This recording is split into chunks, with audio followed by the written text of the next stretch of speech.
I would like to thank the organizers of this event for giving me this opportunity to give this presentation.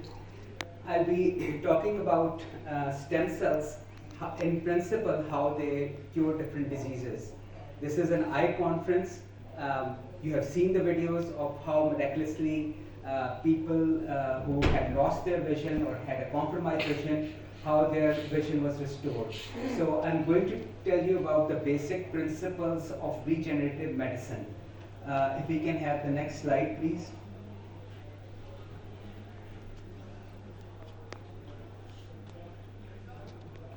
This is basically the schematic that tells you gives you the basic idea of what is the concept behind regenerative medicine. So, due to old age, disease, or injury, our cells wear out. When the cells are lost, the tissue or the organ function is compromised. Logically, it makes sense that if you restore the number of cells, functional cells, and that particular organ or tissue, the function of that organ or tissue will be restored. Easier said than done. For one thing, stem cell is a generic term that people use for many, many different types of cells. So we have to define what stem cell are we talking about. Ideally, the challenge that is faced by the stem cell, which has to fix a problem, has to restore the organ function, is that it has to be invisible. It has to be invisible to the immune system of the host. So if it turns out that it is going to cause an immune reaction or immune rejection, it will put your patient in far bigger trouble than that patient already is in. It has to have seek and heal ability. So if you, even if you go directly in the tissue and deposit the cells, these cells have to identify the problem, where the problem is, which cells are in distress, and which cells they need to fix, and so they become functional again. So that is one aspect of stem cell therapeutics. It turns out that when tissue is injured, they display certain specific molecules. S1P, for example, sphingosine 1-phosphate is displayed, and these cells have a homing ability, so they can go in and find that particular tissue and do their job. Pluripotency. Pluripotency is extremely important because the therapeutic agent or the stem cell that is going to do its job has to be able to transform into different type of cells. As I'll tell you that not many cells have that ability that are currently being used as a therapeutic agent. Most of the cells, MSCs for example, are multipotent, not pluripotent. So it is important because multipotent cells cannot form all the different types of tissue. Non-tumorigenic, as I'll tell you, the most common cells other than MSCs, mesenchymal stem cells, embryonic stem cells, or iPSCs, they can have tumorigenic activity. So these are the ideally four features of the stem cell that a cell has. They will make an excellent therapeutic tool. As I said, currently the cells that are being explored or being used for therapeutic purposes are embryonic stem cells, iPSCs, induced pluripotent stem cells, and MSCs, mesenchymal stem cells.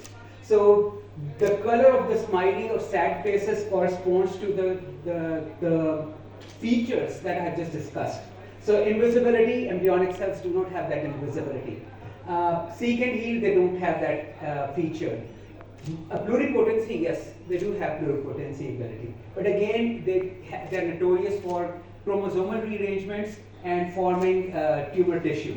You can also look at the others. So to save time, I'm going to go to the next slide, please. Okay, I can spend an hour at least on explaining this slide, but I'm going to spare the audience the agony. The tragedy of life is the very factors that sustain life are also injurious to life. Oxygen generates free radicals. Food, processing food, when you eat it, you process the food, it also generates many intermediates that are toxic to the function of different cells. Sunlight, UV, Gravitational waves and electromagnetic radiations, they also have impact on the functioning of cells. It will be hard to explain these phenomena without basic understanding of Dr. Einstein's theory of relativity or standard model of quantum mechanics. So basically, one of the ways these agents exert their effect is through generation of zombie cells. Now, these are not some fictional characters. Zombie cells actually do exist. They're very potent agents of cellular dysfunction. They're called zombie cells because these are basically senescent cells. They're not doing anything useful. In fact, what they do is they release chemicals, toxic chemicals that affect the surrounding cells and convert them into other zombie cells. So it's a domino effect. So you don't want these. So what do we have on our side? We have immune system and we have stem cells that are basically protecting us and managing the toxic effects of these agents that we have discussed. And you can strengthen these two guys, stem cells, the agents that are on your side through starvation. It turns out that 24-hour or 48-hour starvation will basically get rid of significant amount of these zombie cells. Keep repeating it and you'll be zombie cell free. Balanced diet and exercise, I don't have to explain that terribly in detail. You can go to the next slide, please. I just wanted to define stem cells. By definition, stem cell is a cell that can go through asymmetric division. It will make the two daughter cells it produces. One will basically form another parental cell, like features, and the other daughter cell will be a specialized cell which is tissue specific.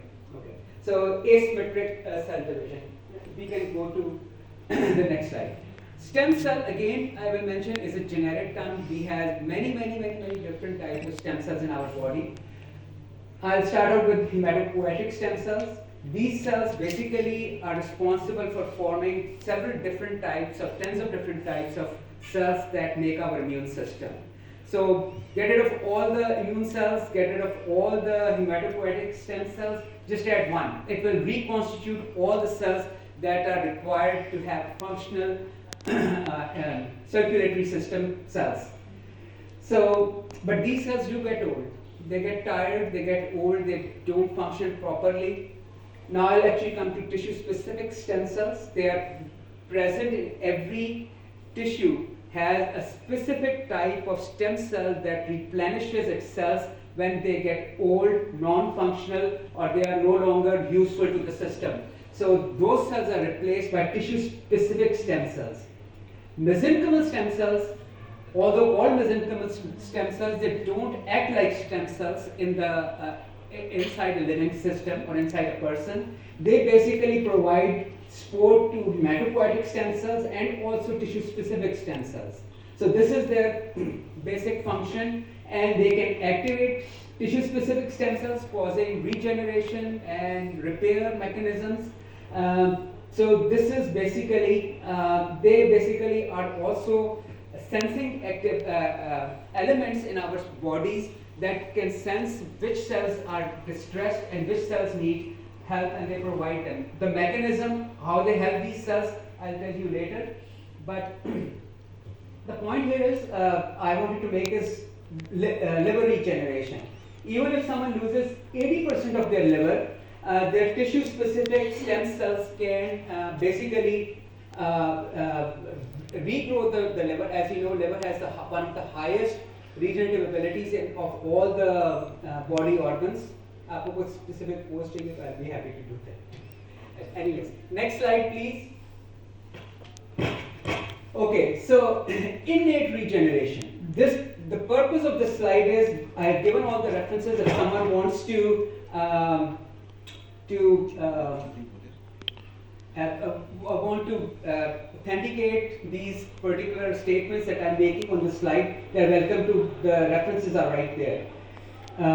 We have human hippocampus. There's progenitor cells in the brain, hippocampal part of the brain. Again, the purpose is to regenerate hippocampus if hippocampus is suffers cell loss. Liver we have already talked about, heart, and also lung stem cells. Each and every organ and tissue has a reservoir of progenitor cells whose job is basically to regenerate that particular organ or tissue in case if there is a damage. I'll also tell you, interestingly, if some people lose a part of their finger, especially children, they will regrow their finger. You can check finger regeneration on Google if you like. So a blastema is formed that has a lot of different types of cells, skin, bone, nail, etc. They're all regenerated. Look it up on Google. It's a very interesting phenomenon. Next slide, please. How do stem cells heal the tissue or cells? One of the mechanisms is organ donation. Again, all the references are provided. I know some people might think it's I'm making some of the stuff up. Not so.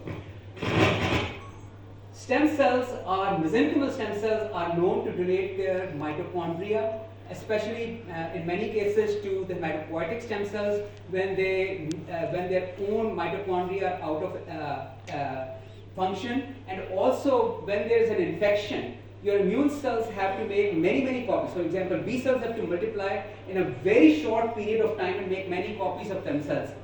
Energy is needed. Mesenchymal stem cells donate their mitochondria.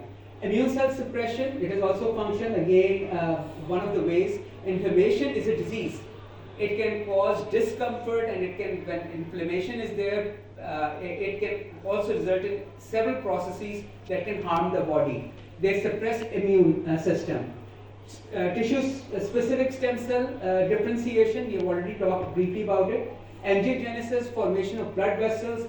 If tissue is in stress because of hypoxia or because there's inadequate supply of blood, they can help with that. It also turns out that mesenchymal stem cells produce a very potent antibiotic, little known function till recently. They produce a molecule LL37 which can kill bacteria on contact. Next slide, please. Okay, so where do mesenchymal stem cells live? They actually live on the surface of blood vessels. They're perivascular. They reside there till they get a signal that they have to come off the blood vessel. They transform into mesenchymal stem cells and they do their job. I have already defined 4 different ways they can help tissue regenerate. Next slide, please. Okay. Seek and heal. So, in the beginning, I showed you a slide and I highlighted a function of useful stem cells as seek and heal. It was, I think, in green font. This experiment basically was done to prove that point. So if you take mesenchymal stem cells, you label them in a specific way, you cause an injury to the femur and you inject these cells, you see first the signal is very diffuse, then it starts to concentrate at the site of injury. This is seek and heal function of mesenchymal stem cells. These guys went even a little further. They showed that the mesenchymal stem cells, the very mesenchymal stem cells they had injected were lining on the blood vessels. MSCs are parasites. The normal location, position, or the location for these cells is on the blood vessels. Okay, next slide, please. The problem is MSCs are great. They are excellent therapeutic tool. But as people grow old, the number of MSCs not only goes down, their ability to regenerate also is diminished significantly. The point here is newborn has 1 out of every 10,000 cells in bone marrow is mesenchymal stem cell. A person who is 80, 1 out of 2 million, several orders of magnitude less. Not only that, their number goes down, their ability to regenerate also goes down significantly. A fetal cell, if I take one fetal cell, give it to someone in the lab or plate it myself, it will make 1 billion copies in 30 days, 1 month. An elderly person, same one cell, after a month, if I count them, it will be only 4,000 of those cells. Not only quantitatively, also qualitatively, these cells diminish. Their abilities are diminished as we age. So we have to find a source for these cells. We can't always use the patient's own mesenchymal stem cells. It turns out umbilical cord is an excellent source. It is discarded as a routine hospital procedure. But if you take these umbilical cords and if you know how to culture these cells out of these cords, they almost an unlimited supply of mesenchymal stem cells for therapeutic purposes. Next slide, please. Okay. The universal pluripotent stem cells. Basically, that is the battleground for next generation of stem cell therapeutics.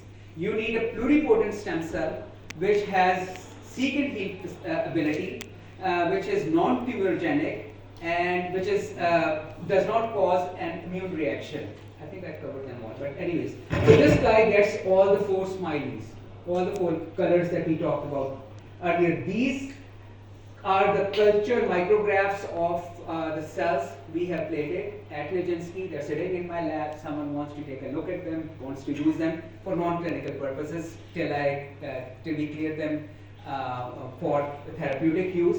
They're welcome to do it. So if you look at this slide and the following slide, stroke patients, myocardial infarction. Next slide, please.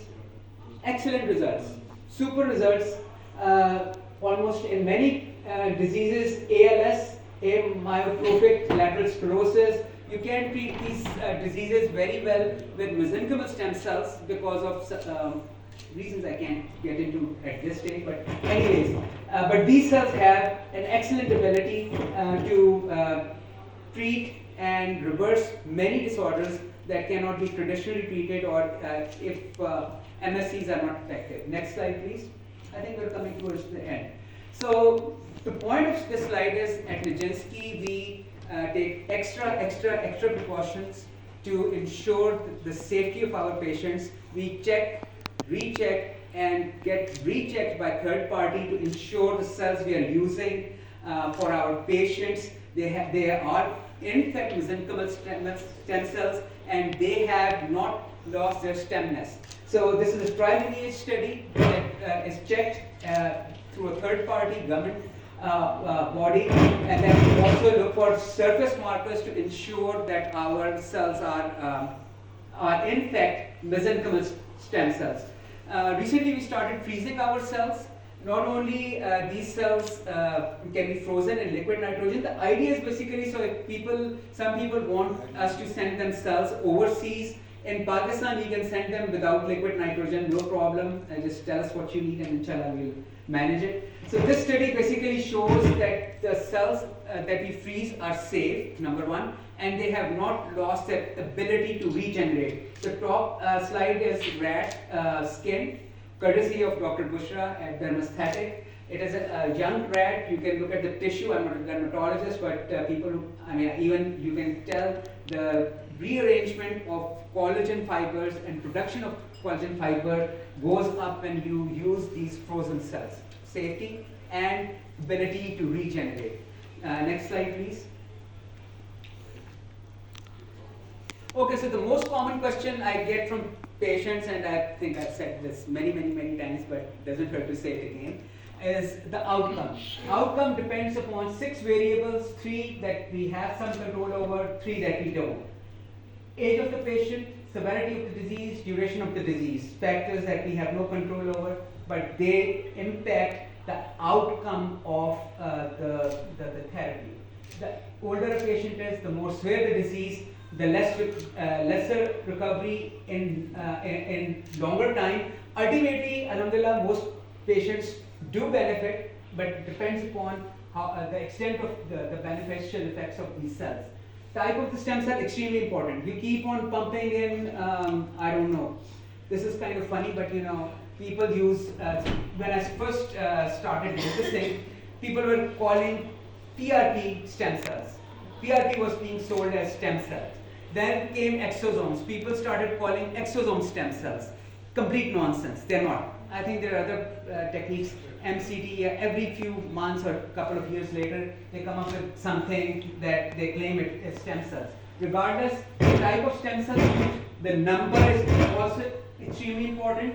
Route of administration. A person who has osteoarthritis of the knee, you keep on giving them intravenous injections, will help, but not to the extent if you inject it directly at the knee joint. Next slide, please. Next slide, please. Next slide. Okay. This is just basically to convince people, people say we don't know whether stem cells actually work or not. It's perfectly fine. Everyone is entitled to their opinion, but it's, I don't know, 65 billion, it's projected to be a $65 billion US dollar market in next couple of years. So if that didn't work, you won't have these figures on the screen. Next slide, please. Okay, so thank you very much. If there are any questions, I'll be happy to answer.